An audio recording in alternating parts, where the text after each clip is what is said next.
The Free City of Danzig was a semi-autonomous city-state that existed between 1920 and 1939, consisting of the Baltic Sea port of Danzig and nearly 200 towns in the surrounding areas. It was created on November 15, 1920 in accordance with the terms of Article 100 of the 1919 Treaty of Versailles after the end of World War I. The Free City included the city of Danzig and other nearby towns, villages, and settlements that had been primarily inhabited by ethnic Germans. As the treaty stated, the region was to remain separated from post-World War I Germany and from the newly independent nation of the Second Polish Republic, but it was not an independent state. The Free City was under League of Nations protection and put into a binding customs union with Poland. Poland was given full rights to develop and maintain transportation, communication, and port facilities in the city. The Free City was created in order to give Poland access to a well-sized seaport. While the city's population was in majority German, it had significant Polish minority as well.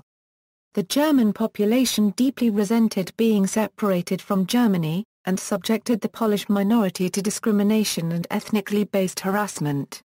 This was especially true after the Nazi Party gained political control in 1935-36.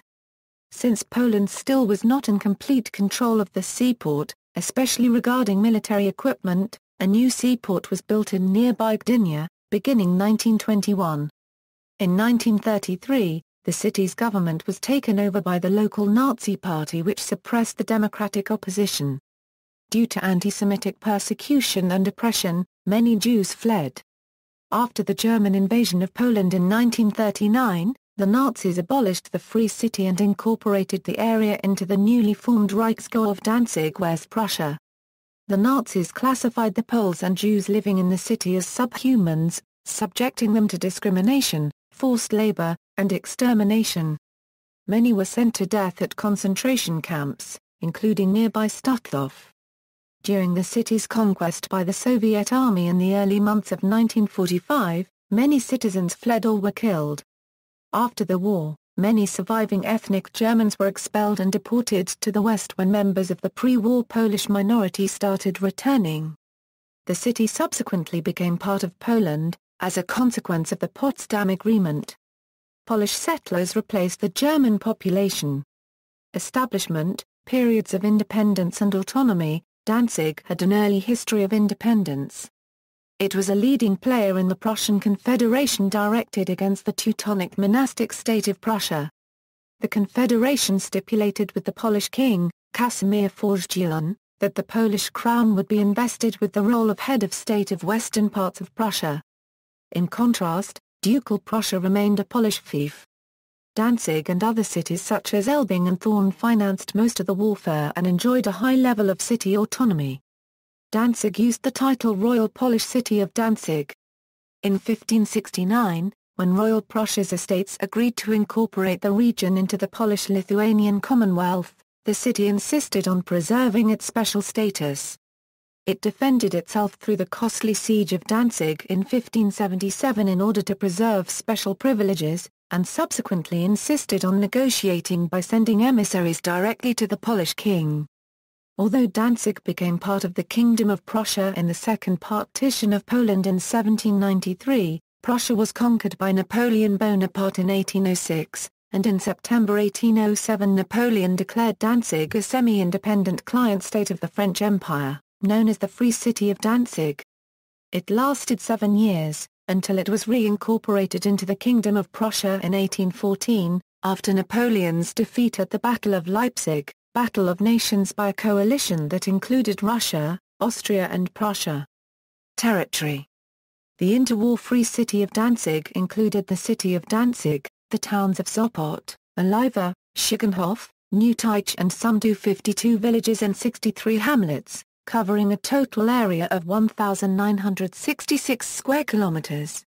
Polish rights declared by Treaty of Versailles, the Free City was to be represented abroad by Poland and was to be in a customs union with it.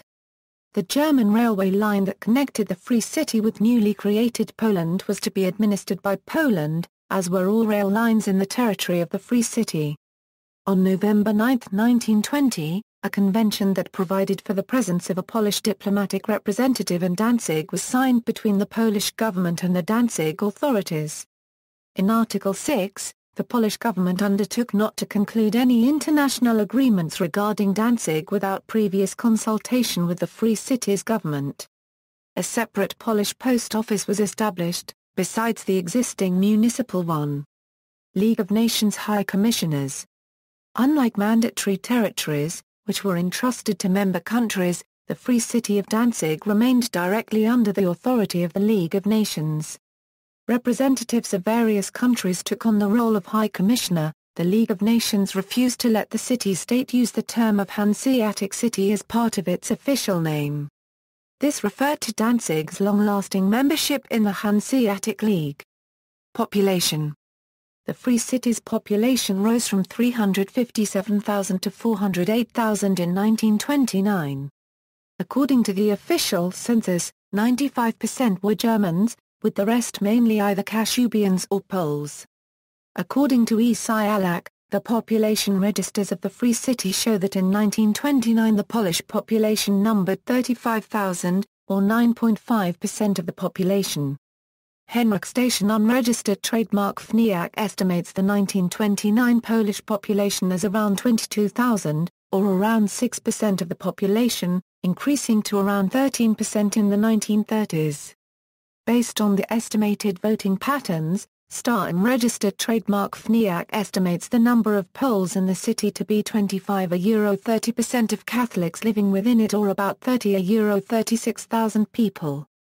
Including around 4,000 Polish nationals who were registered in the city, Star unregistered trademark FNIAC estimated the Polish population as 9.4 11% of population. In contrast, Stefan Samoski estimates about 10% of the 130,000 Catholics were Polish. Andrzej Zajsimski estimates that Polish population at the end of 30s reached 20%, including Poles who arrived after the war. The Treaty of Versailles required that the newly formed state have its own citizenship, based on residency. German inhabitants lost their German citizenship with the creation of the Free City, but were given the right to reobtain it within the first 2 years of the state's existence.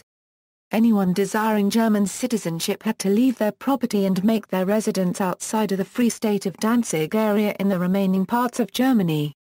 Religion. In 1924, 54.7% of the populace was Protestant, 34.5% was Catholic, and 2.4% Jewish. Other Protestants included 5,604 Mennonites, 1,934 Calvinists, 1,093 Baptists, 410 Free Religionists, as well as 2,129 Dissenters, 1,394 faithful of other religions and denominations, and 664 irreligionists. The Jewish community grew from 2,717 in 1910 to 7,282 in 1923, and 10,448 in 1929, many of them immigrants from Poland and Russia, where pogroms were conducted against them and discrimination was severe. Regional Synodal Federation of the Free City of Danzig. The mostly Lutheran and partially Reformed congregations situated in the territory of the Free City, which previously used to belong to the ecclesiastical province of West Prussia of the Evangelical Church of the Old Prussian Union, were transformed into the Regional Synodal Federation of the Free City of Danzig after 1920. The executive body of that ecclesiastical province, the consistory, was seated in Danzig. After 1920 it was restricted in its responsibility to those congregations within the Free City's territory. General Superintendent Paul Kahleit and Bishop Johannes Baumann presided over the consistory, one after another.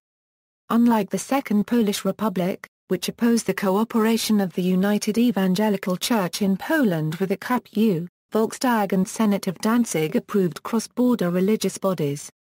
Danzig's Regional Synodal Federation just as the Regional Synodal Federation of the Autonomous Memeland retained the status of an ecclesiastical province within a KPU. After the German annexation of the Free City in 1939, the KPU merged the Danzig Regional Synodal Federation in 1940 into the ecclesiastical region of Danzig, West Prussia. This included the Polish congregations of the United Evangelical Church in Poland in the homonymous Reichsort Danzig, West Prussia, and the German congregations in the West Prussia Governorate. Danzig's consistory functioned as an executive body for that region. With the flight and expulsion of most German Protestant parishioners from the area of the Free City of Danzig between 1945 and 1948, the congregations vanished. In March 1945, the consistory had relocated to La One-Quarterbeck and opened a refugee center for Danzigers led by Upper Consistorial Councillor Gerard M. Gar One-Quarter LZOW. The Lutheran congregation of St. Mary's Church could relocate its valuable Paramount collection, and the presbytery granted it on loan to St. Annan Museum in La One-Quarterbeck after the war.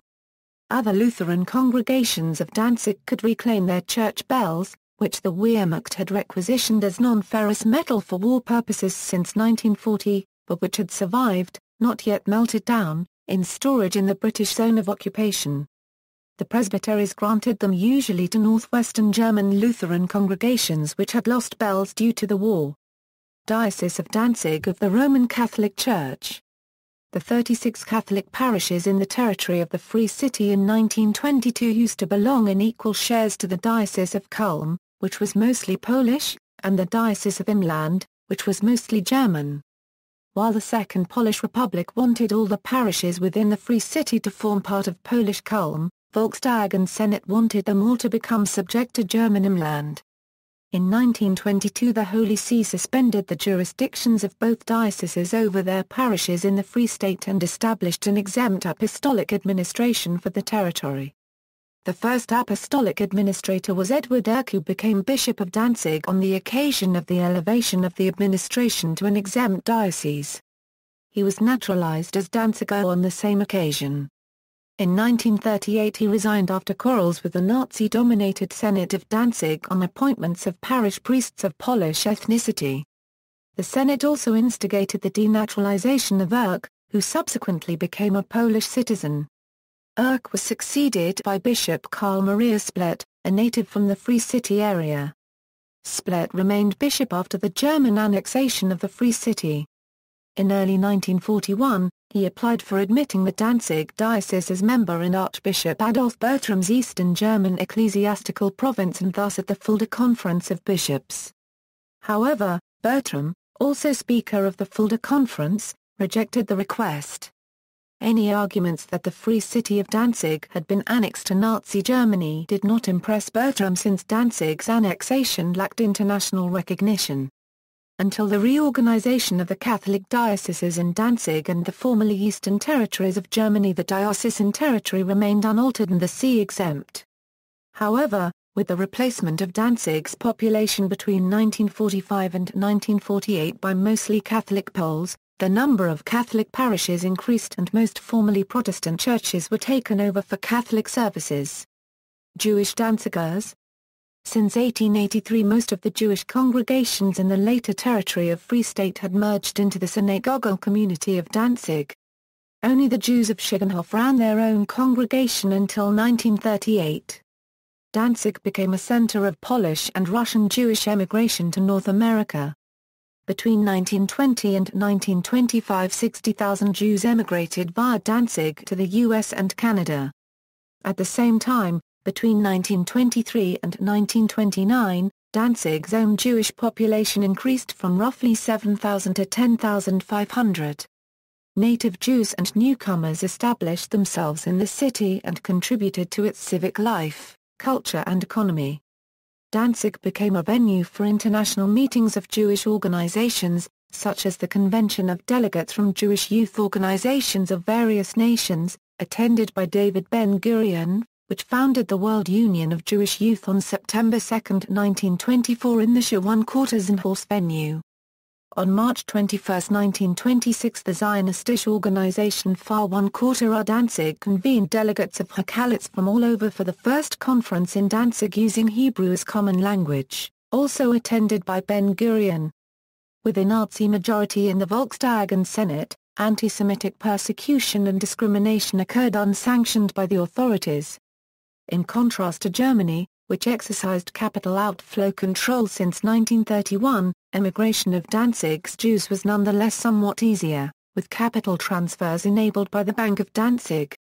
Moreover, the comparatively few Danzig Jews were offered easier refuge in safe countries because of favorable free city migration quotas. After the anti-Jewish riots of Kristallnacht of 9/November 10, 1938 in Germany, similar riots took place on December 13 November in Danzig. The Great Synagogue was taken over and demolished by the local authorities in 1939. Most Jews had already left the city and the Jewish community of Danzig decided to organize its own immigration in early 1939. Politics, government. The Free City was governed by the Senate of the Free City of Danzig, which was elected by the Parliament for a legislative period of 4 years. The official language was German, although the usage of Polish was guaranteed by law. The political parties in the Free City corresponded with the political parties in Weimar Germany. The most influential parties in the 1920s were the conservative German National People's Party, the Social Democratic Party of the Free City of Danzig and the Catholic Centre Party. A communist party was founded in 1921 with its origins in the Spartacus League and the Communist Party of East Prussia. Several liberal parties and free voters associations existed and ran in the elections with varying success. A Polish party represented the Polish minority and received between 3% and 6% of the vote. Initially, the Nazi Party had only a small amount of success and was even briefly dissolved. Its influence grew with the onset of difficult economic times and the increasing popularity of the Nazi Party in Germany proper. Albert Forster became the Gauleiter in October 1930. The Nazis won 50% of votes in the Volkstag elections of May 28, 1933, and took control of the Senate in June 1933, with Hermann Rauschning becoming president of the Senate of Danzig. Rauschning was removed from his position by Forster and replaced by Arthur Greiser in November 1934. He later appealed to the public not to vote for the Nazis in the 1935 elections. Political opposition to the Nazis was repressed with several politicians being imprisoned and murdered. The economic policy of Danzig's Nazi-led government, which increased the public issues for employment creation programs and the retrenchment of financial aid from Germany led to a devaluation of more than 40% of the Danziger Gulden in 1935. The gold reserves of the Bank of Danzig declined from 30 million Gulden in 1933 to 13 million in 1935 and the foreign asset reserve from 10 million to 250,000 Gulden. In 1935, Poland protested when Danzig's Senate reduced the value of the Gulden so that it would be the same as the Polish zloty. As in Germany, the Nazis introduced an enabling act, and the racist Nuremberg laws. Existing parties and unions were gradually banned. The presence of the League of Nations however still guaranteed a minimum of legal certainty. In 1935, the opposition parties, except for the Polish Party, filed a lawsuit to the Danzig High Court in protest against the manipulation of the Volkstag elections. The opposition also protested to the League of Nations, as did the Jewish community of Danzig. German-Polish tensions, the rights of the Second Polish Republic within the territory of the Free City was stipulated in the Treaty of Paris of November 9, 1920 and the Treaty of Warsaw of October 24, 1921. The details of the Polish privileges soon became a permanent matter of disputes between the local populace and the Polish state. While the representatives of the Free City tried to uphold the city's autonomy and sovereignty, Poland sought to extend its privileges. Throughout the Polish-Euro-Soviet War, local dock workers went on strike and refused to unload ammunition supplies for the Polish army. While the ammunition was finally unloaded by British troops, the incident led to the establishment of a permanent ammunition depot at the Westerplatte and the construction of a trade and naval port in Gdynia, whose total exports and imports surpassed those of Danzig in May 1932. In December 1925, the Council of the League of Nations agreed to the establishment of a Polish military guard of 88 men on the Westerplatte Peninsula to protect the war material depot. During the interwar period, Polish minority was heavily discriminated by the German population, which openly attacked its members using racist slurs and harassment, and attacks against Polish consulate by German students were praised by authorities. Several disputes between Danzig and Poland occurred in the sequel. The Free City protested against the Westerplatte depot, the placement of Polish letterboxes within the city and the presence of Polish war vessels at the harbour. The attempt of the Free City to join the International Labour Organization was rejected by the Permanent Court of International Justice at the League of Nations after protests of the Polish ILO delegate. After Adolf Hitler came to power in Germany, the Polish military doubled the number of 88 troops at Westerplatte in order to test the reaction of the new chancellor. After protests, the additional troops were withdrawn. Nazi propaganda used these events in the Volkstag elections of May 1933, in which Nazis won absolute majority. Until June 1933, the High Commissioner decided in 66 cases of dispute between Danzig and Poland. In 54 cases, one of the parties appealed to the Permanent Court of International Justice. Subsequent disputes were resolved in direct negotiations between the Senate and Poland after both had agreed to abstain from further appeals to the International Court in the summer of 1933, and bilateral agreements were concluded. In the aftermath of the German-Polish Non-Aggression Pact of 1934, Danzig-Euro-Polish relations improved and Adolf Hitler instructed the local Nazi government to cease anti-Polish actions. In return, Poland did not support the actions of the anti-Nazi opposition in Danzig.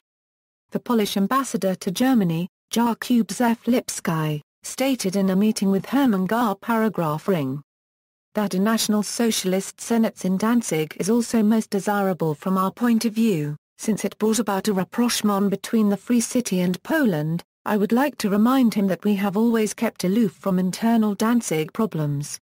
In spite of approaches repeatedly made by the opposition parties, we rejected any attempt to draw us into action against the Senate. I mentioned quite confidentially that the Polish minority in Danzig was advised not to join forces with the opposition at the time of elections. When Karl J. Burckhardt became High Commissioner in February 1937, both Poles and Germans openly welcomed his withdrawal, and Polish Minister of Foreign Affairs Jakub Zefbek notified him not to count on the support of the Polish state in the case of difficulties with the Senate or the Nazi Party. While the Senate appeared to respect the agreements with Poland, the Nazification of Danzig proceeded relentlessly, and Danzig became a springboard for anti-Polish propaganda among the German and Ukrainian minority in Poland. The Catholic Bishop of Danzig, Edward Uck, was forced to withdraw after he had tried to implement 4 additional Polish nationals as parish priests in October 1937. The Danzig crisis. The German policy openly changed immediately after the Munich Conference in October 1938, when German Minister of Foreign Affairs Joachim von Ribbentrop demanded the incorporation of the Free City into the Reich. In April 1939, High Commissioner Burckhardt was told by the Polish Commissioner General that any attempt to alter its status would be answered with armed resistance on the part of Poland. Tensions escalated into the Danzig crisis during the summer of 1939. Second World War and aftermath. World War II began with the shelling of the Westerplatte on September 1, 1939. Gorliter Forster entered the High Commissioner's residence and ordered him to leave the city within 2 hours, and the Free City was formally incorporated into the newly formed Reichsgau of Danzig, West Prussia. Polish civilian post office employees had received military training and were in possession of a cache of Weaponzer mostly pistols, 3 light machine guns, and some hand grenades and were thus able to defend the Polish post office for 15 hours. Upon their surrender, they were tried and executed. The Polish military forces in the city held out until September 7. Up to 4,500 members of Polish minority were arrested, with many of them executed in the city itself. Hundreds of Polish prisoners were subjected to cruel Nazi executions and experiments, which included castration of men and sterilization of women considered dangerous to the purity of Nordic race, and beheading by guillotine. Judicial system was one of the main tools of extermination policy towards Poles led by Nazi Germany in the city, and verdicts were motivated by statements that Poles are subhuman. By the end of the Second World War, nearly all the city had been reduced to ruins. On March 30, 1945, the city was taken by the Red Army. It is estimated that nearly all the pre-war inhabitants were either dead or had fled. A number of inhabitants of the city perished when the military training ship Wilhelm Gustloff used for evacuation was sunk. It had up to 10,000 refugees on board at the time, including about 1,000 seriously wounded soldiers and sailors. At the Yalta Conference in February 1945, the Allies agreed that the city would become part of Poland. By 1950, around 285,000 fled and expelled citizens of the former Free City were living in Germany, and 13,424 citizens of the former Free City had been verified and granted Polish citizenship. By 1947, 126,472 Danzigers of German ethnicity were expelled to Germany from Gdańsk, and 101,873 Poles from central Poland and 26,629 from Soviet-annexed eastern Poland took their place. In fiction, historical Danzig forms the setting for several major works of Nobel Prize-winning author Gar 1/4 N.T. Grass, including his acclaimed Danzig trilogy novels The Tin Drum and Dog Years, as well as in his memoirs. Grass grew up in the Danzig suburb of Lanfu. See also, areas annexed by Nazi Germany, Danzig Corridor, Alphonse Flisakowski, Danzig Research Society, History of Gdańsk, Administrations of Danzig before April 1945, Stutthof concentration camp, references. External links, extensive Prussian/Danzig historical materials, map of the Free City, Jewish community history, history of Gdańsk/Danzig, Danzig Online, Gdańsk History, celebration of Gdańsk's centenary in 1997, History and Hallucination, Wanderlust, Salon.com, January 5, 1998. The Power of Gdansk at the Wayback Machine, 1933 Danzig Passport, from Passportland.com. First-hand account of growing up in Danzig in the 1930s, a video interview.